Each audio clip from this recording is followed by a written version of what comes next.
She ran the city's two premier magnet art schools and was a champion of community creativity. This weekend, friends, colleagues, and former students gathered to celebrate the life and legacy of Jane Condon. Here to tell us about it is Mark O'Connor, retired Douglas Anderson teacher. Good morning, Mark. Hi.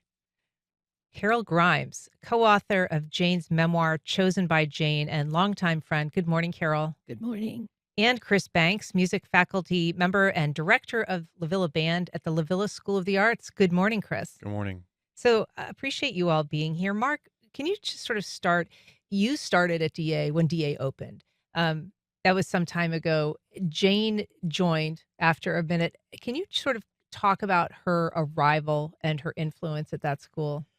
The first year had, how shall I put it tactfully, growing pains. Jane came in and was very quick to see that we needed a focus.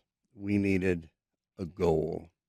And she came in with a spirit of vision, of positivity, and just talked to everybody that was there to get their input.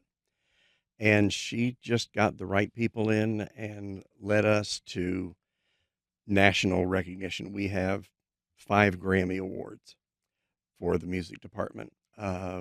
We've got students. I saw a student this past weekend on Broadway.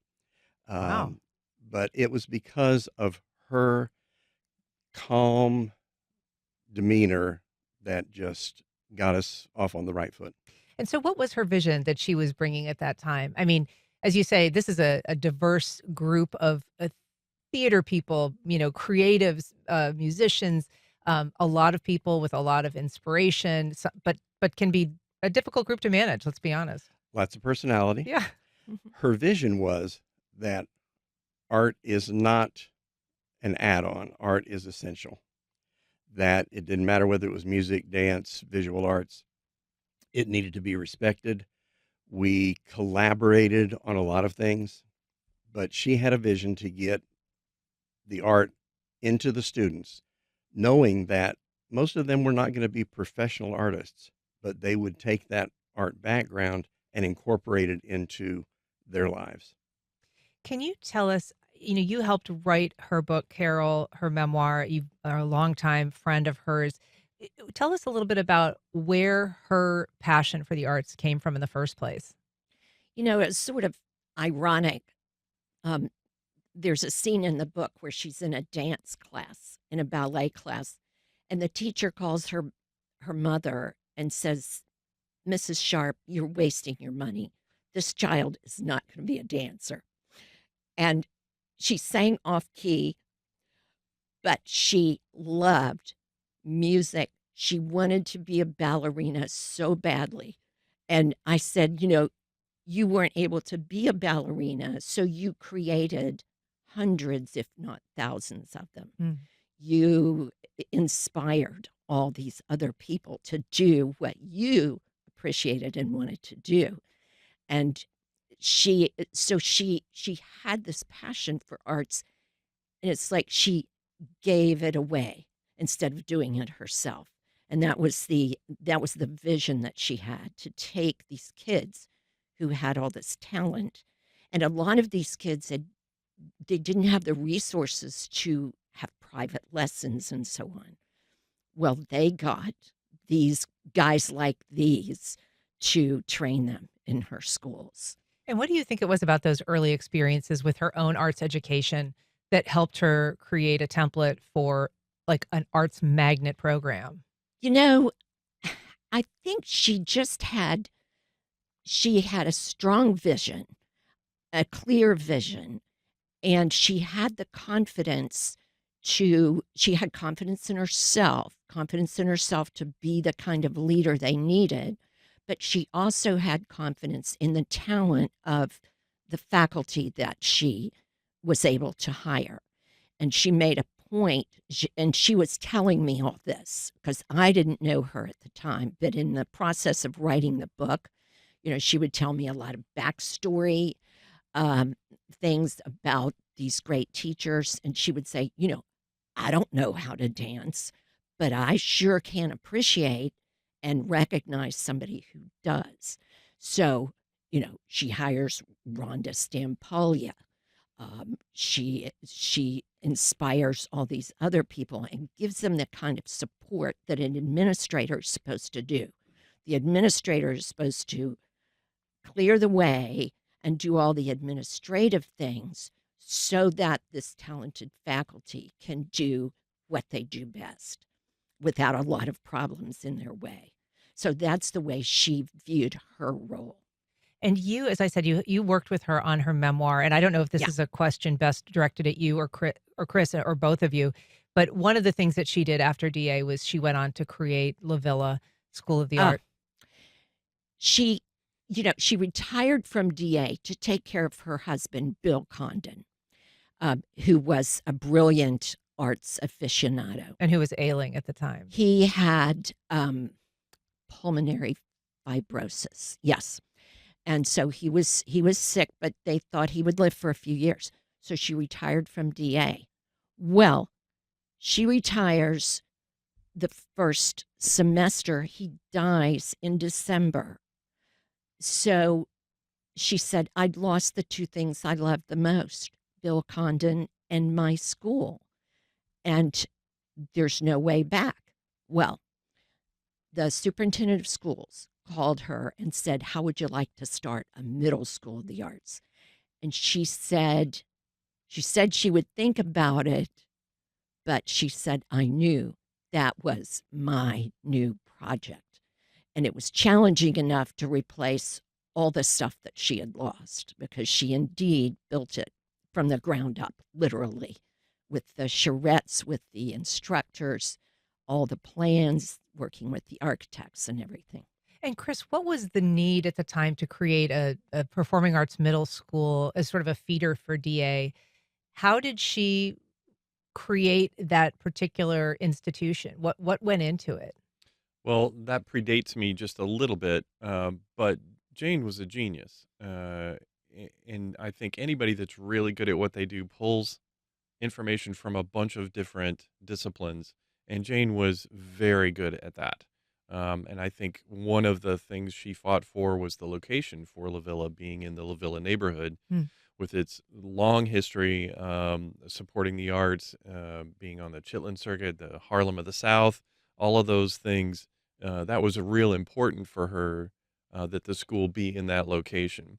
I And we think should say, I mean, while there's a lot more energy around LaVilla right now, when that school was planted there, it had recently basically been raised by the city of Jacksonville, and there wasn't a lot going on in terms of new construction. I mean, that was really an unusual location to select. that's right. It was 20 years of very little productive happening in that postage stamp of the world, but with a history that predated it that was spectacular. So I think there was a lot of things that Jane wanted to pull from to make LaVilla special in that regard. And she did have an opportunity and the intellect and persuasive capabilities to hire a faculty that she could handpick and create a culture there that still is alive and well. And there are still a number of teachers that she handpicked, all referred to as, picked by Jane. We all got the buttons that we still sometimes wear. So, and that tradition of excellence. And I just wanted to add to what both of my colleagues have mentioned.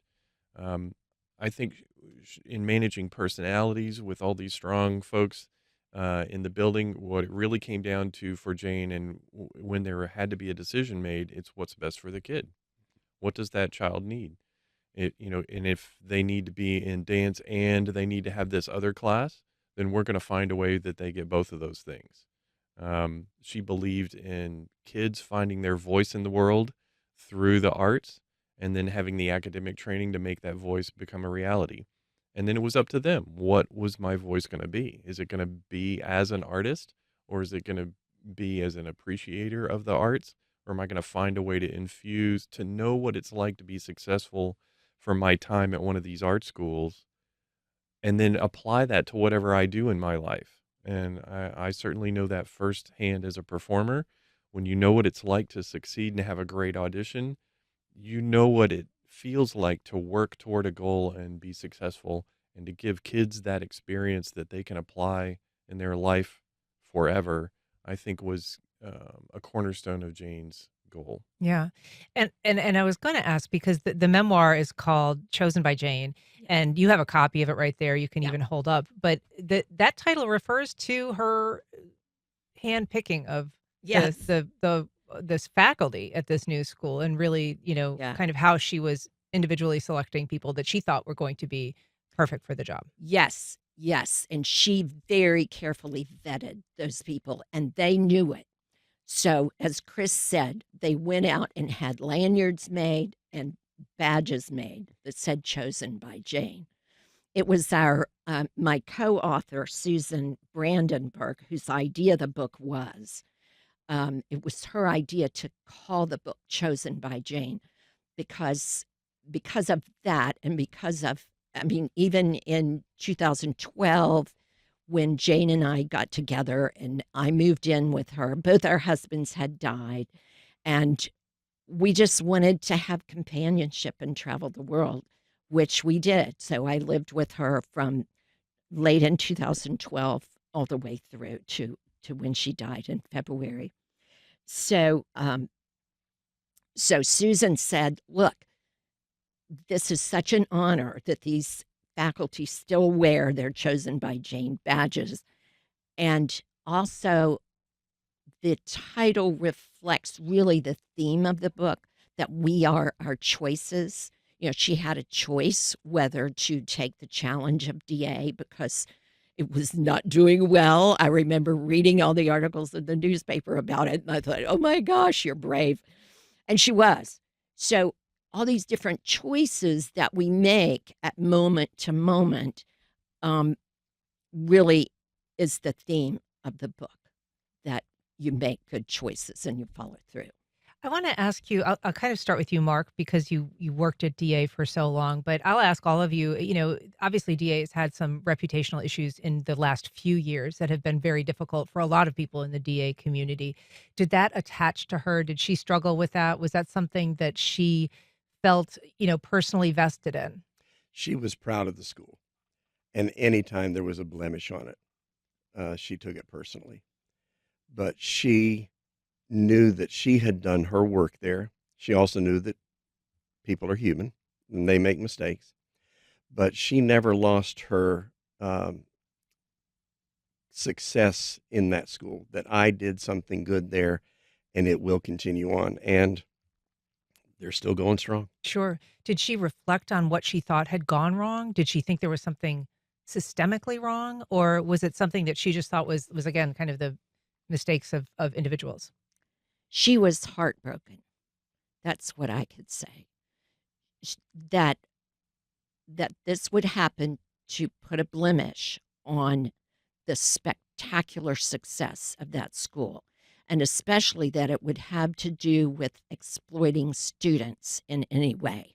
I mean, any other problem would not have hurt her so badly, but she grieved over it. I just have to say. Um, we, we read the articles. We went to some of the school board meetings and so on. And I really helped her decide, you need to pull away from this. Let's just not talk about it so much. Let's not, because it was so stressful for her. And she was having some issues, some cognitive issues, and it would just weigh on her and really cause problems. Um, as far as systemic problems, I think she felt that the school maybe got too big to manage hands-on, Mm. because she was very hands-on with both the schools. I mean, the students, I told her if I saw my high school principal at a social event, I would run the other way. Instead, these kids come up to her and go, "Oh my God, I loved you so much. This school saved my life." And they remember all these different things that she would say to them, or that she came to their dance recitals. She went to all these performances to be there for the students and to support them. So that's where her heart was. And that legacy is certainly going to be the focus of this weekend's celebration of life Yeah. because there are going to be, students past and present, former colleagues. It is centered and actually located at the LaVilla School. Can you tell us, Chris, what is on the agenda? What kind of performers are going to be there? We just have a short amount of time, so as quickly as you can. Sure. Sunday at LaVilla, which we're thrilled about. There'll be some performers from both DA and LaVilla that will be a part of it. There'll be some spoken word. There'll be opportunities for the attendees to participate in kind of a collective art project as well. It will be joyous because Jane was joyous all the time. Um, and hosted by a good friend, Ulysses Owens Jr. It'll be fantastic. He's integral to all of this work of hers, Sure. so we're thrilled about it. And so part of carrying on her legacy is also a fund that's been established. I'm not sure who's best to ask about this, but it is going to help reward teachers who exhibit excellence in artistic education. Yes, yes. She was all about supporting faculty.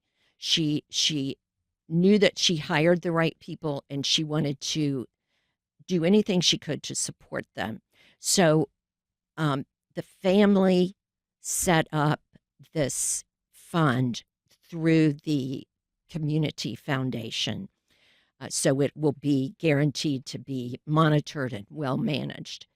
This fund is an extension of her vision of supporting these talented faculty to help them through challenges or to enable them to do whatever they feel would enrich their lives and take them to the next level, maybe.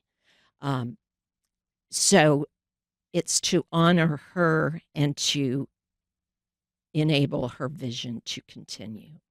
Well, I know it'll be an extraordinary event celebrating an extraordinary life. Mark O'Connor, Carol Grimes, Chris Banks, thanks so much for being here today. Thank you. The event is Sunday, June 1st at 2 p.m. at LaVilla School of the Arts.